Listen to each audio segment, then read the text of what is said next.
Soundings Audiobooks presents an unabridged recording of The Fair Misfortune, written by D.E. Stevenson, read by Patience Tomlinson.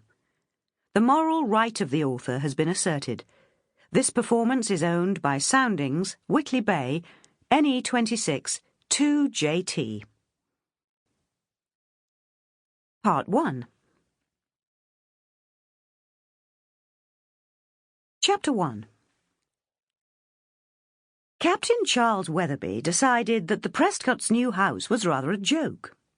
It was perched upon the very top of the hill, an oval box, white and shining as a newly iced cake. The roof was flat, the corners were rounded, and it was windowed in all directions to the undulating countryside. The chief impression that the house produced upon its beholder was one of impermanence. It had not been there yesterday, and it might be gone tomorrow, for it appeared to have no roots in the ground. Charles Weatherby decided that with a little imagination one could see it as the ark of a very modern Noah, come to rest during the night upon the crest of an English Ararat. The garden was still unmade. It was merely a large patch of meadow grass, disfigured by builder's litter. There was no hedge, nor any sort of fence, to shut it off from the road, but a perfectly good gate swung between two blocks of concrete which matched the house in snowy whiteness. The young man smiled to himself at the jest of a gate where no fence was. This was the kind of jest which appealed to his sense of humour.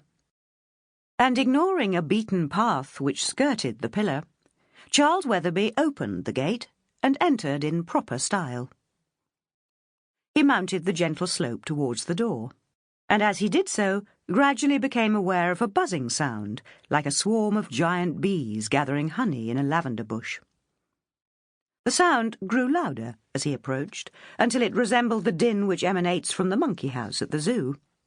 But Charles was well aware that it was neither bees nor monkeys, but merely the Prestcotts' housewarming sherry party in full swing. Charles frowned. He'd not wanted to come to this party, and now that he was almost there he wanted to even less. But his mother had made him accept the invitation, saying that it would be so nice for him to meet all his old friends after being away in India all these years. Charles was quite sure that it would not be nice, for he was shy with the shyness which besets the exile when he returns to his native place. He had been abroad for 3 years, no more, but he was convinced that these people would not want him, that they would have forgotten him, that they would find him awkward. Sample complete. Ready to continue?